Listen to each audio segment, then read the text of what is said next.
Hi, I'm Kelly Wright. This is The Resilient Grove. This is a gathering place for honest conversations about healing, resilience, and the courage it takes to grow through life's hardest seasons. Let's take a moment before we begin. I invite you all to join us. Close your eyes, take a deep breath in, and a deep breath out. Make yourself comfortable, and let's get started. Well, hi, Jena. Hi, Kelly.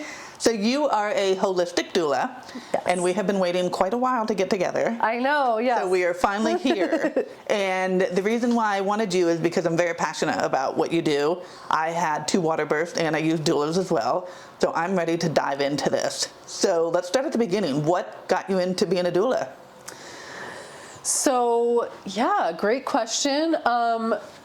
Similarly to what you were kind of just saying, like when you were searching for kind of an alternative ways to birth, when I got pregnant, I really wasn't expecting it, and I really didn't know much about anything. I think, like many people in the world, you just think like you go to the hospital, Right. And whatever You get an epidural, happens. you're laying in bed, and you have a baby. Yeah, and I was like, wait, but I started, I've done yoga for about 16 years, so I was going to yoga, and then I found out about prenatal yoga, and when I started attending prenatal yoga, there's a studio that I could walk to. It was awesome, and there were 3 classes a week, and they were all taught by different doulas. Oh. So I got all these perspectives of these different doulas and just started learning, like this person would be like, oh, I'm having a home birth. This person would be like, oh, I'm thinking about going here. And I was just like, oh, okay. So like my mind just really started to like open.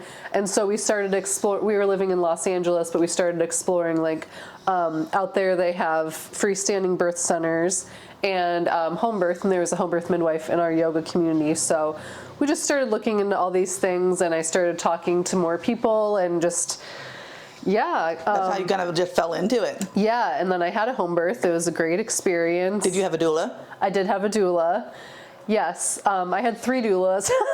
My second one I had 2, so Okay. I get it. And believe me, it was the best experience. Yeah, they weren't all present. Okay. But yeah, it's kind of a long story, but yeah, they were great. And so, yeah, I couldn't have imagined doing it without my doula. Yeah. And then after that experience, and also something that always really stands out to me is like the postpartum care that I received from like my home birth midwife and her assistant. Same. And the doula too. It was just like, it was great. They came and checked on me, I think like every day or every other day for like weeks. The food I got delivered to me after I gave birth, I mean, I would have paid just for that. Oh, yeah. She brought me this, like a charcuterie board, but 20 years ago they weren't known for that. Yeah. But it was fruits and healthy vegetables, and I was just like, you don't realize how hungry you are afterwards, right? And nobody's thinking about me and how hungry I am, but she is. Right. So like she filled in the blanks of all the things that you don't ever think of. Yes. And that's what I loved about it. Yes. So, okay, so you kind of fell into the doula route, and how long have you been doing it now? But what I wanted to say really quick is that when I was going to these groups, I'd go to these, like my doula started a postpartum group, and all these women were, not all of them, but like so many women were like, oh, I had this like horrible experience, and I was just like, what is going on? With like what? With a regular? With the hospital or something like that. Okay. So I was like, I really like dodged a bullet, I felt like. And then, yeah, so I was really... so you were pregnant during this time? This was right after I gave birth. Oh, so okay. After like all of us kind of in our little group gave birth and we were postpartum, I was like going to this group, hearing all these stories. I got really into birth stories, and yeah, I got really fascinated by it, but I was also just like, what is going on here? Like, why are there so many like bad outcomes? Like, people are not supported. And I was like, something needs to be done. And then we like moved cross country to here, and then it was COVID, and people would kind of randomly be like, oh, are you going to be a doula? Because I would post things or whatever, and I'd be like, oh, I don't know. But then I thought about it, and I was like, yeah, I do want to do that. So then I was waiting for an in-person training. So in the end of 2021, I took training to be a birth doula, and then I've kind of been doing it ever since. And that was October 2021, and yeah, I started working with, my first birth that I supported was a friend of mine, so she was kind of like my guinea pig. Okay. But yeah, I remember, like, she's a very mainstream person, and she was kind of just like, wait, like, what? Like, why would I need you? And then she wrote after, because in the trainings you have people like fill out different things, and she's like, I didn't really think I needed a doula, but afterwards I realized like how much she made a difference, like all the things that she did, and just like how this experience was so much different than my last experience. And just kind of like you said, that people don't realize, like, doulas fill in the gaps of that care, that like it's so normalized to not have that care. But then after you have it, you're just like, oh yeah, why would I ever not want that? Why would I never? I would always want that. So, so yeah. I think especially at first time mothers, you don't know anything, right? You don't know what to expect. You don't know anything. And if nobody's telling you that, you don't think about those gaps. Totally. You don't even know those gaps exist. Exactly. Until after you have a baby, and then you're like, well, I could have used some extra support, right? Yeah. And that's where the doula fills in. Because whether you have an OB/GYN or midwife, they're not going to be present the entire time. Right, exactly. Whereas my doula was with me the entire time. So I always had that support. And for me, that was what got me through it. Oh yeah. She knew when to monitor for the contraction. She knew what to do. She knew how to help me. And then after the fact, she knew what to do and how to help me. And it didn't stop after I gave birth. She came over and checked on the baby afterward, checked on me. I mean, it wasn't just like pregnancy and birth. It was like the whole, like you said, the whole full spectrum of it. And so that's why I'm passionate about it, because I feel like it's much needed. Oh yeah. It's and women so don't needed. feel or don't know that they deserve and need this. So, okay, so my next question, let's start with water birth. Okay. What, do you have experience with the water birth? Yes, I've seen many water births. So in addition to being a doula, I've had many doula clients have water births, but also I assist home birth midwives as well. So I assist Colleen Kennedy Schroeder. I don't know if you've heard of her. She's amazing, with The Village. And I was also assisting a practice that unfortunately doesn't exist anymore because one of the midwives moved and the other one didn't want to do it anymore. But I assisted them for much of the past like 2 years, 2025, 2024. And then I've also assisted a couple other midwives, and they're all wonderful. So I've seen a lot of water births. Where do you feel like it falls within like how popular it is? You know, that's a good question. I think like sometimes things like ebb and flow, and I think like maybe like 50-50. Like if people are planning a home birth, I would say 50% of them want a water birth. Maybe it's a little more than that. Some people, I'm very drawn to the water. I wanted a water birth. My birth story is another story, but it kind of happened fast and nobody set up the pool, and I'm not gonna lie, I'm a little bit upset about that because I'm not like holding on to it, but I did want that experience. Yeah. I had a land birth. But some people are really like, I want to be in the water, and they know that. And then some people, like a birth I just attended a couple weeks ago, she was like, I don't like the water. The water doesn't comfort me. So personally, I think it has a lot to do with like astrology. Like I'm a Scorpio. I want to be in the water. I have like a lot of water in my chart. I'm Leo. What does that mean? Leo's a fire sign. So the water calms me down? Maybe. Yeah. Okay. That could definitely be part of it. It would definitely be interesting to see your whole chart. Yeah, it would, yeah. But I was definitely drawn to, it was going to be either hypnobirthing or water birthing, because I knew I didn't want the epidural route, the hospital bed route. And then the hypnobirthing, I didn't feel like it would be for me at least, I didn't feel like that was my path. Totally. But the water birth, I was like, that's something I could get into. Yeah, right? and some people do both. You could do hypnobirthing and be in the water as well. Oh, I didn't even think about that. Yeah, the hypnobirthing can really be in any situation. But yeah, I had a personally interesting experience with that as well.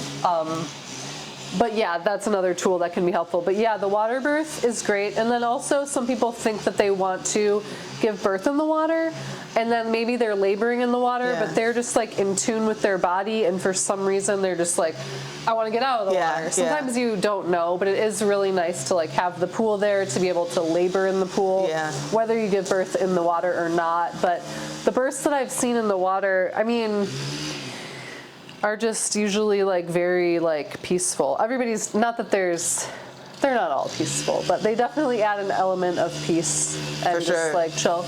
Yep. So chill. Mine were. So chill. I have to say though, mine were 18 and 20 years ago. And I don't know if it's like this now, but at the time, people were always like, aren't the babies going to drown? Yeah. Nobody could understand how a baby could be born in the water. And I would always say at the time, I was like, I'm not leaving them in the water. Right. Like, I mean, first of all, they live in water, Yep. right? The transition is just coming out of the water. I'm not holding them down under the water, Right. But for whatever reason, people assumed that it meant I was holding the babies under the water. It was very interesting. That was the most question I got most of the time was, aren't the babies going to drown? Yeah, people have a lot of misconceptions about water birth for sure, and like birth in general. And I think when people think about water birth a lot, they get like freaked out because, you know, if you think of a baby being born, especially for the first time, sometimes it like takes a minute, you know, for them to like crown and then for their head to be born and then for their body to be born. So I think people get like freaked out by that notion. But like really, you know, they're, as long as the placenta is attached and they're breathing through the umbilical cord, like they don't start breathing air until they're above the water and they're, you know, in their face and the air hits them. And then when that's when the complex process opens up with their lungs and all that, and they start breathing through their lungs. But yeah, you're right. They're in the amniotic fluid, and so just being birthed into the water gently is a nicer transition. Yeah, and there's a lot of misconceptions, I think. So I recently started teaching childbirth education, and one of the things that we really wanted to show was how babies look when they're born. Because especially a lot of male partners or dads or whoever else is in the room, because sometimes the mom isn't really, you know, there's a lot going on.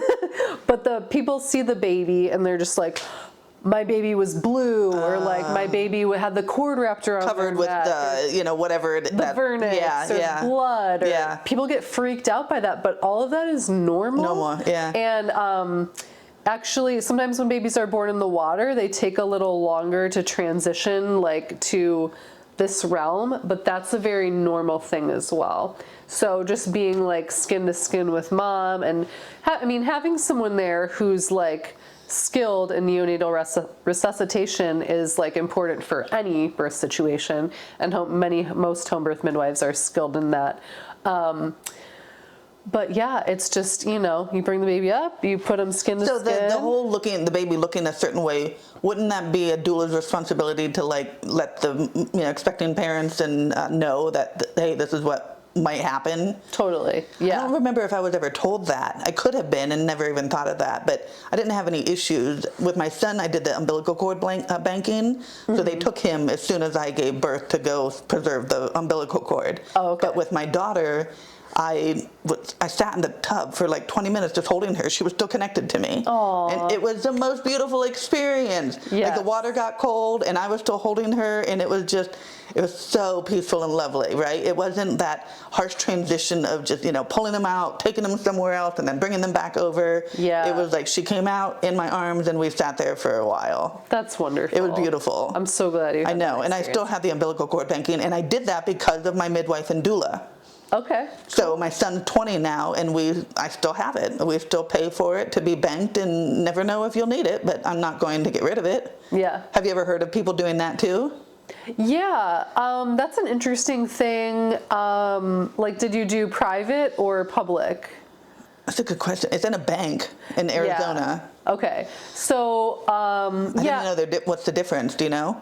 There's a lot of interesting ins and outs to that like whole thing, but a lot of the time when you bank it publicly, it just goes to like any baby. Yeah, no, private. So it's good for us. But if at any point I don't want that, I can donate it for a public raise. Okay. Yeah. Cool. But I asked my son, like, do you want me to keep it? And he's like, why not? So I'm leaving it up to his choice now. Totally. And he wants to keep it. So cool. I just like the fact that, first of all, science is ever evolving, and should there be anything with him or our family that we could benefit from those stem cells, I like the fact that we have that available. Yeah. So awesome. Even for his children or, you know, anybody down the line. So, and again, the only reason I did it is because I was informed by my doula and midwife. So I thought, what the heck? Why not? Yeah. So anyway, cool. Okay, so let's explain the difference between a midwife and a doula. So A midwife, there's different kinds of midwives, and you were at the hospital for your birth? Yeah, for both hospitals. Yeah. She worked for the hospital, though. Okay, and that's... So she had like an OB above her, or not above her, I shouldn't say that, an OB that worked with her, if there were any instances that needed an OB. So she was a certified nurse midwife? Yes. Yeah, okay. But I had no issues, so it was just a midwife and the doula, and then the nurse. Yeah. Cool. So there are certified nurse midwives, and then there are certified professional midwives, and then there are like lay midwives. So like they're really like all across the board, and there are different like certification specialties, how they practice, whether they're like considered like a quote unquote medical professional. But I always think of them as like the medical professional, like they're first and foremost there for the health and safety and So when well-being. you say like a certified nurse midwife, does that mean that then they're able to go into hospitals? Yes. Okay. So if you had a home birth, it didn't necessarily have to be a certified nurse midwife. No, some CNMs, which they're like abbreviated, some of them do home births, so they're like, they have their own practices. They're like the 2 midwives that I used to assist that moved, they were CNMs. They took that training, and then they were, which is, medical schools, nursing school, and then a master's program. And they're like, we don't want to work in the hospital. We're just going to establish our own practice. And then I know another one who was working in the hospital, and she was like, yeah, no. And then she established her own practice. So usually if they're like a CNM with their own practice, they're not going to be allowed to just go support a birth in the hospital. Oh. But there are also many that like just go and work in the hospital. So it's kind of like one or the other. Okay. And then yeah, some go like... Do you do birth, or do you do hospital and home birth too? Mm-hmm. Okay. Yeah, I go anywhere. Okay. So yeah, but the midwife is like, they're assessing the fetal heart tones. They're taking vitals like blood pressure, temperature. They're Dopplering the baby, they're doing a cervical check if you want that. They're doing all that like, kind medical of like stuff. medical health stuff. And the doula is there for more like physical, emotional, informational support, then also advocacy, which the advocacy comes in a lot in the hospital. Yeah. But the physical support, as far as like touch, as far as like position changes, and sometimes they overlap because like depending on the midwife and like their personality and like how they practice, maybe sometimes like they're more hands-on. Like some of the midwives I work with, we really flow like back and forth with our different like roles and how we physically support the people and like the things that we suggest and things like that. So sometimes it overlaps, especially at a home birth. But yeah, the doula is there to really like fill in the gaps, to like we meet with the person beforehand and just talk about like what you're wanting, like all your options, like what this can look like, just like different resources. And then we, just like help with like, maybe it's hypnobirthing, breath work, just like all the tools. Like we have the doula bag with like different comfort measures, and we just have different suggestions, and we're just there generally longer than the midwife, and we're generally there for the whole entire duration of labor. And so typically... When you do a home birth, is the midwife there all the time, the whole time? They typically come later. Okay. So, yeah. So that's the same in a hospital setting. She came later. Yeah, and they usually don't come like at the very tail end, but they just come like later. Yes, yeah. So she's not there the whole time, but they're not there like just to deliver the baby and leave. Exactly, yeah. But the doula was there the entire time. Yeah, usually not like I don't come when people are like, oh, I just had a first contraction. Like I wait till it gets more active and they need support. Yeah. But mine guided me to even have all those at home. Oh, so I just labored at home throughout the night for a while, and then when I was getting ready, she was like, all right, well, let's go meet at the hospital. Oh, yeah. So I like the fact that she was on call, knew to help me, knew how to guide me, and then I could just transition and go to the hospital when it was ready. Yep. If a home birth would have been more well known back then, I probably would have done that, but it wasn't. Hell, a water birth wasn't even really. Like I told you earlier, I was the only one in the area at the time. And that was this area? Yes, it was St. John. Yeah. Oh, that's right. Yeah. St. John was the first one, and then she had moved to Lakewood for by the time I had my second one, so I had my daughter at Lakewood. Okay. And so yeah, they were hot, but after the fact, well, first of all, Lakewood just had a wheel away tub. So it was one room and just had the tub, but the St. John had the tub in it. Right. So, but then after the fact, they built a whole wing over at St. John for water birthing. So it got more popular after mine, but then I don't think it's there, or they don't use it as much there anymore. Really? So they say at like most hospitals, and they have been saying for the last few years, that like you can't give birth in the water, and even at St. John's they like frowned upon it, and they got rid of that one room with the tub. Yeah, so it's really taken another turn for the worse. And then like at the Cleveland Clinic, they would say, oh, we're working on it, we're working on getting the protocols, but they really don't have that training. So No. I have heard of and seen some water births at Fairview in recent times. Yes, I did hear Fairview was one. But they still really, depending on I've also seen them tell people to get out of the water. So I really just... Man, I'm lucky then. Yeah, I encourage people. At one hospital, she wanted to give birth in the water, so that's what she did. But I just like let them know that like you can do whatever you want to do, but like they don't really have the training for this. So that's where the gap is. They don't have the training for it. Yeah, and some of them do and some of them don't, but it's a whole thing. So then for current time, if somebody was interested in a water birth, would you recommend a home birth then? Oh, 100%. Yeah. So when you do a home birth, water birth, do you do it in their bathtub, or do they have a separate water tub that they bring in? Usually there's a separate like blow up tub. And at a lot of the hospitals like Hillcrest, they'll use like a blow up tub too for like laboring in the water. And at different hospitals, sometimes they'll bring those in because some of them have the white tubs that kind of have the doors and some of them don't. And at Ahuja, they have ones that are kind of like the old one at St. John's where it has the stairs that you kind of climb into. That's the first one I had, yeah. And the second one was like a wheel away, like blow up type of thing. Yeah, but the blow up tubs honestly are kind of like the best. To be honest with you, neither one of them made any difference to me. I was in the water, Exactly. So it didn't matter to me. Okay. Yeah, but some people have also just wanted to give birth in their bathtub, and yeah, I've seen all the situations. Whatever somebody's comfortable, right? Mm-hmm. Okay, so what are some questions that an expecting parent should ask when they're looking for a doula? So basically, first I would just say, like, more so than like questions, it's like, how do you feel around that person? Like, after kind of like just chatting with them, like you would want to, ask about their experience. You would want to ask about their philosophy and like see like how it aligns with yours. And maybe you don't know what your philosophy is yet, but like talking about them with theirs can kind of help you to like think about it if you like don't have one or if you don't have a strong opinion. But yeah, mainly just like, how do you feel? Like, do you feel safe around that person? And that's like, I feel like that's like the main thing, because you're gonna have to trust this person, and it's not like... And you spend a lot of time together. Yeah, it's not like sometimes you meet someone and you like trust them right away. It's not like that, you can't always But you get a good feel, a good vibe off of someone. Yeah, and you're like, okay, am I gonna be able to, do I want to share like an intimate moment with this person in like one of the most intimate times of my life? Yeah. And also like, sorry, I just lost my train of thought because I have a lot of thoughts come at once.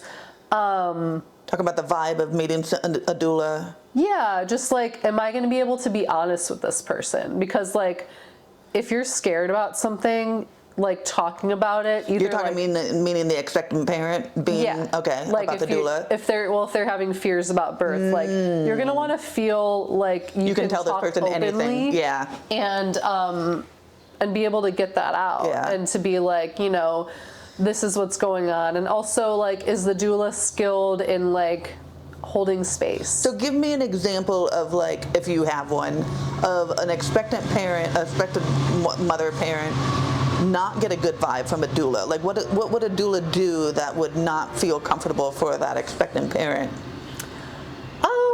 Maybe pushy of her own goals. Yeah, I mean, they definitely want to like center the family, and but not letting the parents tell you what they want. Yeah, like you would wanna just feel like they were like, you'd probably want to ask about their birth experiences and just like, I don't know, how they practice, and it would be more of like a feelings thing. You could also though ask past clients of theirs. You can ask them for, referrals from past clients, or so like how would a first-time mother find a doula? Lots of different ways. So you could just look them up online. Google. There's a website called Doula Match. Instagram. A lot of people find me on Instagram. A lot of people find me through prenatal yoga. I teach prenatal yoga weekly. I just switched. I'm now teaching an Abide yoga in Lakewood. But out in the community, I mean, I have a lot of like different people that are like, oh, I got your name from so-and-so. I got your name from so-and-so. I was just about to say word of mouth. Word of mouth, So yeah. for me, I got my neighbor used the midwife, so she's the name I got first. Went to the midwife, and she said, I really recommend you using a doula. Here are a few that I work with, and that's how I was able to get both the midwife and the doula. Yeah. So, but again, word of mouth. Yep. Because my neighbor had a great experience with her midwife, and then I trusted my neighbor, and I was like, well, if she likes her, she had a good experience, I'm going to try her too. Totally. So word of mouth is for sure. So what about a midwife? So what would an expected parent family look for a midwife? Yeah, same thing. Just kind of like maybe in that case you would want to ask them more like medical questions, like as far as like how do you handle this? How do you handle that? Like what equipment do you bring? Like what's your experience with this? What's your like philosophy on transferring if you're doing a home birth? What's your philosophy on this and this and that? And again, like, is this person skilled like in being hands off and just like holding space? Is this person skilled in like doing nothing? Like that's a huge part of birth, I think. Are they able to like, are the doula and the midwife able to sit back and let the person or the couple have their own experience and only like, you know, intervene when necessary and not interrupt like their flow? That's like a huge skill, because sometimes, especially in the hospital, there's a lot of interference going on. Yeah. But even in any case, a doula can often feel, and I've been in the hospital and heard comments from nurses or doctors or midwives are being like, oh, well, some of these doulas just like do nothing. But like a lot of them don't actually understand what they do, what a doula does, and how nuanced it can like often be. So sometimes when you're in that environment as a doula, it can be hard sometimes to not feel like you have to like be like doing, but sometimes you have to step knowing when back. to step back. And also sometimes legitimately you have to rest too, and you have to be rested. And so something like, I always want people to have autonomy. I always want people to have their experience, and I'm there to like hold that space for that. So I'm like not stepping in to like be their partner. Like ideally we're all like working together, and it kind of like flows. But like a lot of the times a couple will want to have an intimate experience together, and so like stepping back and letting them have those moments is like a huge thing. So I feel like if you do any other birth other than midwife and doula, you don't have autonomy, because you're at the mercy of the doctor, the nurses, the structure of what a hospital birth is, where you just become a patient, a number. Yeah. You're just a baby to get delivered. Yep. And that's all you are. Oh yeah, they do everything based on like protocols, timelines, and like birth is like not linear. So, you know, if some people have OBs that they really enjoy, and like you can still have a doula and you can still have that OB. Chances are they're not going to be the one that's there when you're giving birth, but like you know, you would still want to ask that provider like a lot of questions, and you can still like have a good experience. But yeah, there's just a lot of obstacles to overcome in the hospital. And I do want to clarify what you just said, is that you can have a doula with an OB. Oh, absolutely. Just because doulas don't go with midwives, they can also be, as far as, Yep, yeah, doula can go in any situation. Yeah. And some, fortunately I don't hear it too often around here, but I have heard that like some OBs will not work with doulas. But that's a huge red flag, I would say. I would say so too. So I would say maybe don't work with that OB. I mean, it's not competition. Right. Well, perfect, because I'm going into this next question. So obviously home birth midwives have been around thousands and thousands and thousands of years, right? Long before medical OBs came in. Right. Now we're in, you know, some situation where hospitals take precedent over the natural birth, where women have been giving birth for, like I said, thousands of years. Why are women forgetting that we've been doing this for so long, and we're giving these hospitals and doctors, especially male doctors, precedence over our natural rhythm of our body. This is, my mind is... This is a rabbit hole we could go down forever, for sure. This is like a huge topic, and my mind's like, oh, what do I say first? What do I say first? What do I say first? Because, yeah, it's a systemic problem that comes from the system which we live in, which is patriarchy. Yep. So the patriarchy wants women disconnected from their bodies, you know, and it goes back to like witch hunts, you know, it goes back to, you know, any woman who has power, we can't have that, because when women have power, like when women are connected to their bodies and connected to other women, and then there's nothing more powerful than that. So when you were describing earlier about how to find a doula and a midwife, it takes a lot of advocacy on the person, the woman, right? You need to do your homework, you need to ask the right questions, and I think a lot of times from what I see is women are scared about that, right? So they just go and blindly trust the OB and not know that there's a whole other world to having babies, which is all of this route, right? So that's why I wanted to do this, because I'm so passionate about having women just feel supported when you're giving birth, and knowing that you have other options and you don't have to do what the traditional mainstream culture thinks you have to do. Is just, you get pregnant, you go to the OB, you go to the hospital, you have a baby. That's the story. Yeah, and in the late 1800s, early 1900s, I mean, it is this way now because, you know, obstetricians were coming into being at that time, and the midwives, they controlled, for lack of a better word, they controlled birth. They were the ones that attended birth, and many of them were black, especially in the South. Many of them were minorities. Many of them were indigenous or like Irish or different groups that have been prosecuted in this country. And there was a huge campaign, like this is a real thing that like happened that you can look up, that they said, oh, these midwives are dirty, they're uneducated, they're this and this and that. And they switched to this whole system of medicalization, like come into the hospital, it's clean, it's safe. And there's all these different crazy trends, like they weaponized it all. Yeah, twilight sleep. So they tried to, I'm not going to say they eradicated, because there are still midwives, but there is, you know, in the South they called them like grand midwives or granny midwives. They tried to eradicate them. They tried to discredit them, and they didn't eradicate, but largely succeeded in discrediting midwifery. So now it's becoming better again, slowly, but most births are obviously not attended by a midwife, and that's sad for many reasons. And you know, the other thing is, I think that like people are, I mean, there's so many things, but people are terrified of pain. People are disconnected from their bodies. And epidural. People are terrified of pain. So around that time too, in the early 1900s, I always forget dates, but there was this thing that started in Germany that was called twilight sleep, and women were put to sleep. Yeah, they just knocked them out. My ex-mother-in-law was put to sleep to deliver her babies. Like anesthesia, put to sleep. Oh yeah, that was a thing, and it was traumatizing for generations and generations. And so chances are, I mean, I'm pretty sure that happened to my great-grandma, you know. Wow. Yeah, so like they were like, have a pain-free birth, you know. These women are having a pain-free birth. So they weaponized the fact that, yes, it's painful, right? But it's not that bad, right?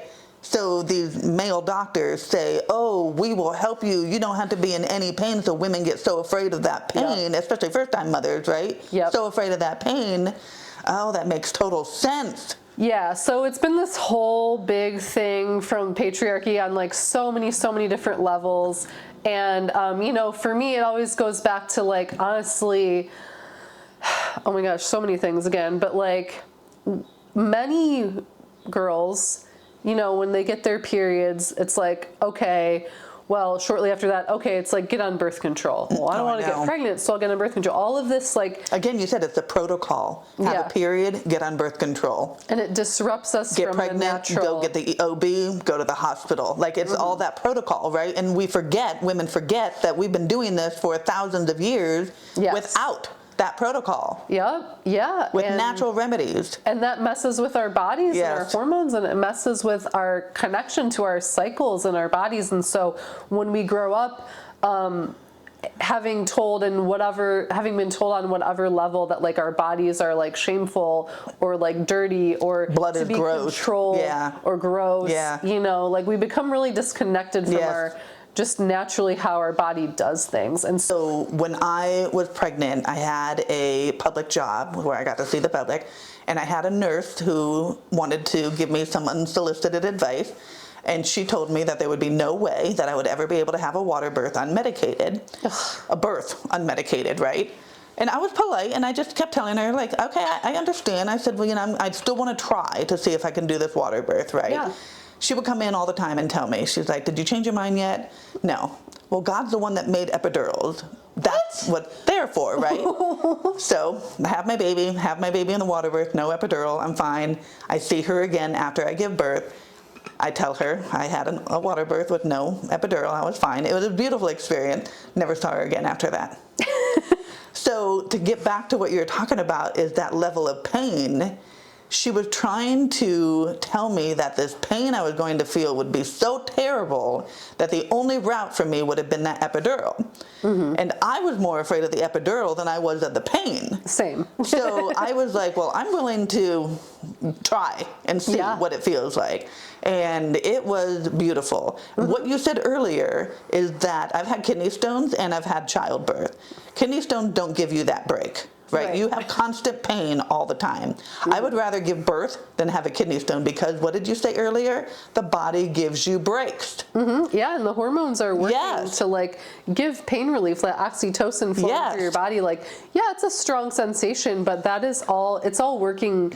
Your body and the hormones of labor are working together to like give you relief that you don't get when like physiological birth is like interrupted and like medicalized and like you go somewhere with like bright lights and like the bright lights. Oh, I know. And the strangers coming in and out. Like that's a recipe for trauma.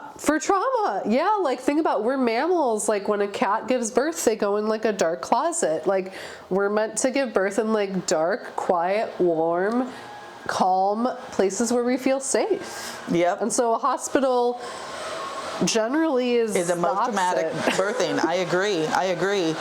So when you said the physiological birth, that's the medical term of it? Or is that the doula and holistic birth of it? Physiological birth. Physiological birth, I don't know if they talk about it too much in the hospital because physiological birth is just basically like a physiological process is just like going to the bathroom, like going with the flow of being a woman. Okay. What it's supposed to do. So it's uninterrupted. So that's misunderstood because of the whole patriarchy hospital protocol setting that has been established over the last couple hundred years. Yeah, I mean, most hospital providers rarely see physiological birth. Hospital midwives see it more. Yeah. But even then, nowadays, like a lot of, especially like the placenta birth is, we're going to get there. We're getting there. Yeah. But I always tell people, like, ask your OB how many physiological births they've seen in the past year. Probably zero. Yeah. Maybe one, maybe two. And because they don't put themselves in those situations. They just do the hospital setting and then that's what they know. Well, there's OBs are surgeons, so they're trained.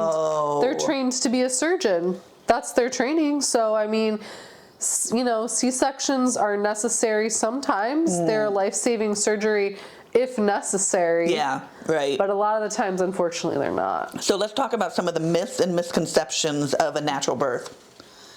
Pain, number one. Mm-hmm. Pain is unbearable, which is not true. Right. What we said earlier, the water birth is not going to drown your baby. Yeah. Some people think that like, that's not for me. That's only for like crunchy people or like religious people or like whatever. Or some people are like, why wouldn't, epidurals exist. Why wouldn't you go get one? Why do you, what would you say to people like that? I would say, like our bodies are meant to do this. Like hospitals are there if you need something, but they shouldn't be like the go-to. Mm-hmm. Like pregnancy is not an illness. You're not a patient. You're just a person like, hopefully going through a physiological thing. On the other side, I was going to say something else, but I forgot. But on the flip side, some people have a lot of trauma and, you know, sexual trauma or whatever, what have you. And in some cases, like, they might need an epidural to have a vaginal birth.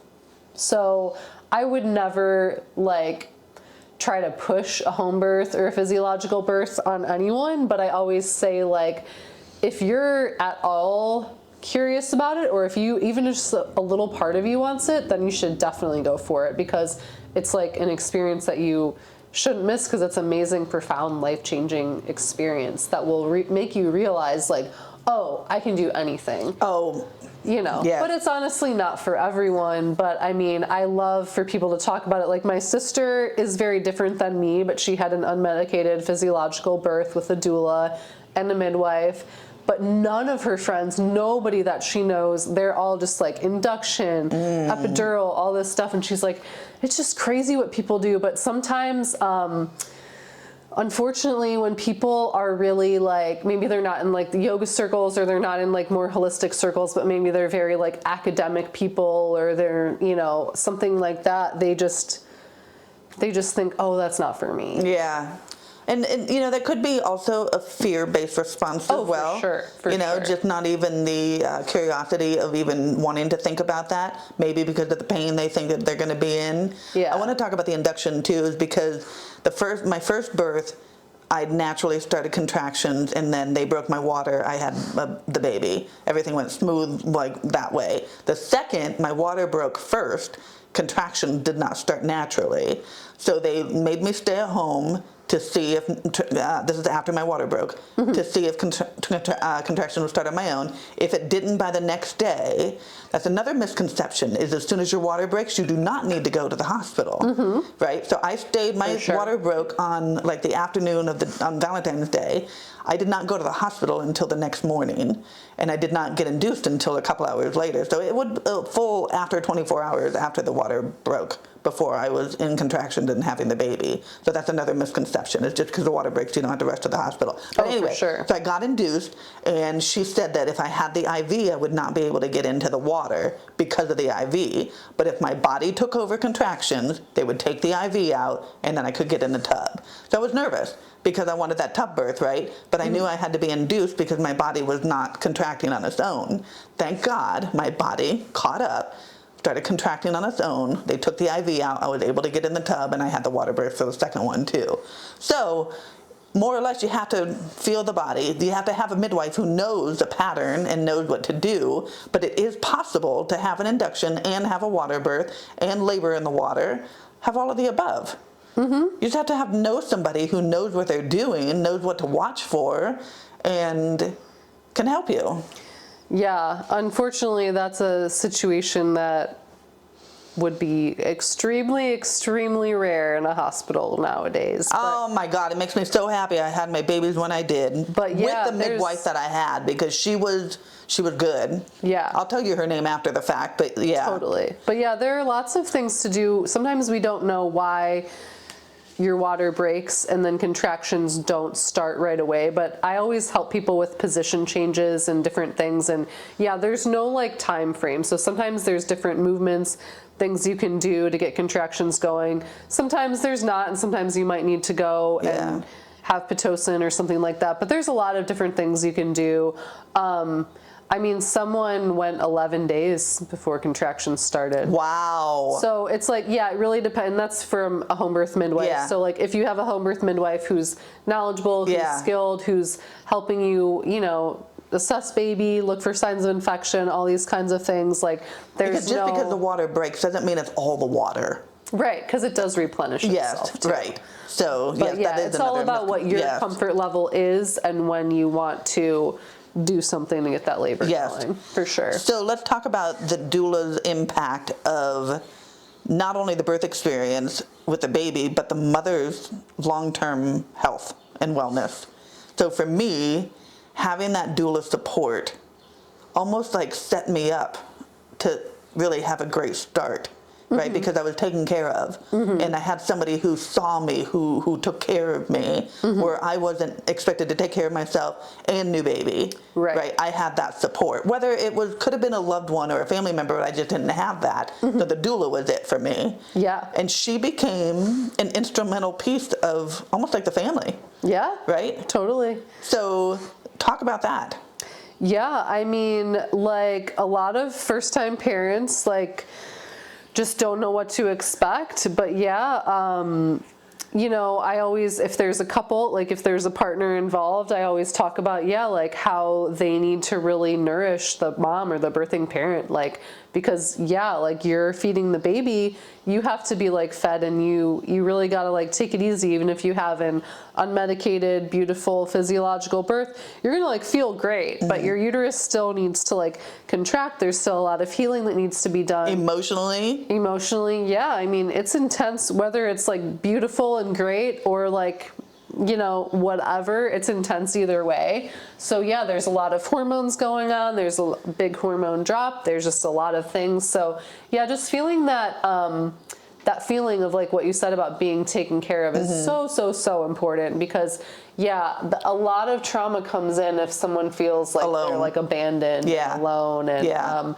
and I think it also it helps to normalize, like, a lot of people don't know if they don't have a baby. Like, people have said, I don't know how to be there for my friend who's had a baby. Sometimes you just don't know. Even dads or partners. They don't know how to support, right? So and if the woman doesn't know what she needs and the partner doesn't know what she needs, you need somebody who knows what she needs. And that's what I love the most about the doula, is she knew what to expect, when to expect it, what worked for other women, what didn't work for other women. So she had that whole conglomerate of experience that helped me, because she's seen it, she's been through it, she knows this is just a normal process, right? Yeah, and so I have conversations with couples or with the family members about how to take care of them and what to do, because they're going to have no idea what to do unless they do it. And then that helps you to help like your friend to be like, oh, I was taken care of in this way, so like I'm going to bring food, or like I'm going to go and help, like, you know, do the dishes, or like hold the baby while she takes a shower, or like whatever she needs. So yeah, it's just like, it helps to just normalize being taken care of. There's a trending thing now that I've seen on social media of women who make jokes about how everybody comes over to look at the baby, but nobody cares about the mother. And it's a joke on social media, but that's actually reality. Like, everybody is so, come to the hospital, see the baby, come to the house, see the baby, but nobody really takes care of the mother who just gave birth to the baby. Yeah, so I always encourage people to like be really, like, have these conversations beforehand. Yeah. Because especially families, they want to see the baby, but like be like, this is the kind of care I want. Set up that care. Maybe your family is not going to give you that care. Maybe you can't go to water from a dry well, but like there are some people who will give you that care, whether it's doulas, postpartum doulas, or friends, community people, just people that you know. There's a great book that I love that talks about that called 7 Sisters for 7 Days. And she did not have a great postpartum experience her first time, so she really made sure that like afterwards, the second time, she had 7 people on call for each day of the week, and they would check in the morning. Maybe she didn't need anything that morning, but the most important thing was like they were there if she needed them. And that's something that like when you're in the throes of postpartum, you're not going to be able to just like set that up. No. So like, or to even know what you need. Exactly. Yeah. So setting this all up beforehand is so important, and like just being really clear about boundaries, protecting your space. If people want to come over and see the baby, here's a list on the fridge. Maybe you can do like one of those things to like help us out. And if you want to see the baby, you know, maybe we're waiting this many amount of days. Maybe it's like a short visit. And, you know, I don't know if you've heard the term like 5 days in the bed, 5 days on the bed, 5 days around the bed. But that's really like, it's all about that like bonding, that skin to skin that helps with like lactation. So like those first few days and weeks, you're really establishing your milk supply. That skin to skin and feeding on demand is really going to help to do that. So like, when you're skin to skin with your baby, like basically naked in your bed, and Madison, Mama Bird, talks about this a lot, like you have your baby naked with you in your bed and someone comes in to visit and they're kind of going to kind of stand back there and be like, oh, okay. It's a different energy than like if someone's coming over and you're sitting on the couch like fully clothed with your baby. They're gonna be like, give me that baby. It's a different energy. So like you set up what you want. I like that. Being in that bed is like, this is what we're doing. We're resting. Okay, so let's talk about, and I did not do this because I didn't know enough at the time, placenta encapsulation. Yeah, so placenta encapsulation is one way to consume your placenta after birth, and some people are like, oh my God, why would I do that? So my doula, she held people's placentas for them in her freezer until they were ready to take them. Yeah. So I do that too. And, basically it's steaming, sanitizing, cleaning, steaming the placenta, dehydrating it, and then grinding it up and putting it into capsules. And I also make like a tincture, which is for more longer term use. But yeah, after that placenta's born, it's the biggest hormone drop. All that estrogen and progesterone drop like so much. And the oxytocin and the lactation hormones are coming back up, but also especially for lactation, but also especially if you have a not great birth, your cortisol is still really high. So then like the oxytocin is trying to manage not only the lactation, but it's trying to help your stress come down. And anyways, there's just, it's so complex. And I think that like, it's totally not even fully understood like whatsoever. So, but basically when you consume the placenta, it helps to get a lot of those nutrients back, and it helps to kind of like balance everything out. Do you use the placenta with the baby at all, or it's for the mother? For the mother. Yeah. So it's, you get some of the hormones back. A lot of that kind of, it's up for debate how much of that like gets lost in the dehydration and all of that. But I think like mainly it's like the iron, it's the nutrients, there's a lot of B vitamins in there. And it's something that like your body made, which I think is really cool. Like it made, So what other uses would people use their placenta for? Some people want, you could make like a salve, like, it's like a cream to like help. So there's a lot of stem cells in the placenta, so that can help with like different things. Kind of like what people use breast milk for, on acne and skin issues. Yeah. Okay. And, so the placenta is the same thing. Yeah. Some people like to just do like a ceremony where they bury it. Yeah, I've heard that. Yeah. I make art. Some people just want kind of like art to like, for a little I will keepsake. say, when they showed me it, it looks like a tree. Yeah. Right, with the veins. Cool. Oh, it was beautiful. Okay, so let's talk, you talked earlier about prenatal yoga.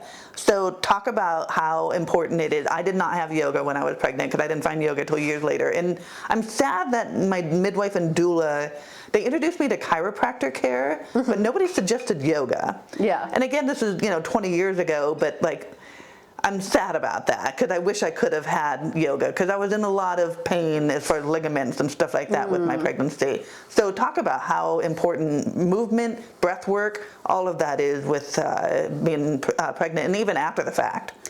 Yeah, I mean, it just helps, moving just feels good. And in prenatal yoga, it's like a gentle movement that you don't always, I feel personally, I feel like around here in Cleveland, there's kind of a lack of like gentle yoga. It's a lot of power yoga going on. It's hot, sweaty. Vinyasa flow. Right, yes, I know. So for one thing, it's the gentle movement. Like someone said the other day, everyone should come to prenatal yoga even if they're not pregnant, because it's really allowing you to slow down. It's allowing you to your body. Feel your body, connect with your baby, be supported, be in a room with other pregnant people going through the same or a similar experience as you. And yeah, just like practicing your breath. So like really practicing like that long exhale, sending it down to your pelvic floor, connecting your breath with your pelvic floor. Meditation, sometimes it's people's first intro into meditation, and like drishti and focus and visualization, and all these things are like huge tools during labor. And I think the movement obviously helps for recovery of post-baby. Yeah, And go and a ahead. lot of the movements that we do are yoga, sure, but a lot of them are also like movements that like help with like pelvic mobility and help prepare the body for birth and create space and help with getting baby into optimal positions. And so like I'll say like this one's great for like third trimester, this is great for like early labor, like stuff like that. So it's all like preparing your body to like have the muscle memory to do these movements during labor. I love that, the muscle memory. Because movement during labor is pretty much the most important thing to get them to come down. And sometimes what happens is, your body can like lock up, you can be like tense. So like having that doula there to remind you like soften here, or like, let's try, are you willing to try like this movement over here? Like just to kind of like remind them. But sometimes if you've been practicing throughout, it just helps you to, you have that muscle memory and you know kind of like what to do. You're like in tune with your body. It's just a really beautiful thing. And not all the time, but I have seen it often help people have shorter labors, whether that's prenatal yoga, but honestly really being active and like Agreed, active. If you keep being active and like not like pushing yourself to your limit, but if you're active, that's going to really help you during labor. And then prenatal yoga just kind of holistically encompasses everything. I feel like it fills in the gaps of all the things like we talked about earlier. Yeah. I wanted to mention with my second how I was induced. So obviously when you're induced, you're like going from 0 to 180, right? So you have no contraction, then all of a sudden you're having these, horrific contractions. So I had 2 doulas because one was in training, and I had one massaging my shoulder because I'm worked up, right? Because I'm, these contractions are coming hard and strong, and it wasn't like the first one. And it was Pitocin. It was Pitocin, Yeah, because that's a whole different kind of contraction. So I had one doula massaging my neck and rubbing my head, and I had the other one rubbing my feet. That's amazing. It was, I remember sitting there in between contractions being like, am I giving birth right now? Like, this is amazing, right? Like, I feel so pampered. And guess what? It relaxed me. My body took over. My contractions took over. They took the Pitocin out, and I was able to get in the tub. Totally. Had it not worked out that way because I did not have massage, who knows? Yeah. But the fact that they were there to calm me down, rub my head, rub my neck, rub my face, all the places that you need to calm yourself down, right? Your feet. Yeah, that's huge. Who knows? But it worked. Yeah. And I will never forget that moment of being rubbed while I was giving contractions and birth by 2 women. That's amazing. Just, and they didn't know me. Like, they didn't know me like family knew me, right? But they were there because women support women, right? And that was the beauty of it all. It's a beautiful thing. Okay, so last question. How has witnessing birth changed your understanding of life? Wow, what a question. I mean, first of all, how can it not? How could it not? Right. Yeah, I mean, it's like you're witnessing, the very beginning of life, which I think most people obviously don't get to see. Maybe some people see the birth of their own baby. But not only that, the power of what a woman's body can do. Yes. That was what shocked me. And I think what shocks every woman after they give birth is just how your body just knows. Yeah. You don't have to think about it. You don't have to do anything. Right. It's a beautiful thing to feel that person or just see that person, step into that power like throughout labor and then just like do it and that like, I did it. And it's just so sacred. So it really does helped me to realize that like life is sacred, just like the connection between anything. And it's a huge like birth and death are on the same spectrum. You know what I mean? Like both are like sacred. Laboring in, laboring out. I was just about to say that. But babies, I feel like when they're born, like I love when a baby, I always think of it in the water too, but like when the mom brings the baby up and they're just looking into each other's eyes, like, that's like beautiful. My favorite moment. Yeah, and babies, I really feel like they're so, what's the word I'm even looking for? I don't even know, but they just came from like another realm and they're just like they're sponges. Yeah, they want to look at you and be like, wow, you're my mom, you're my dad. Yeah. But they're also like so wise. Yeah. Like, they're so wise. So like when you look at a baby that was like just born, or like when you spend those like first few days like with a baby, like I mean, I hope everyone gets to do that with their babies in a way that's like slow and beautiful and gentle, because Yeah, it really does. I like that. That's a great way to end. Having a doula helps you to slow down, have a more gentle, present, and sacred experience. Yes, that's something I always, like, not everyone is down, unfortunately, to connect with like the sacred or the spiritual. Yeah. But like if you are and if you can, like for And me, if you have it that was curiosity. very, very life-changing. Yeah, if you have that curiosity, it is going to make you really be like, oh wow, we're all connected. And Yeah. I feel like, I don't know if you consciously felt this or if, you know, sometimes it's not conscious or sometimes it is, but like being like, oh, I'm giving birth right now, but so are so many other people around the world. Or Yeah. maybe you connect with like your ancestors who have given birth or other ancestors or just like all women who have given birth throughout time. It's like We're really a team cool, now. beautiful thing. Yeah, right.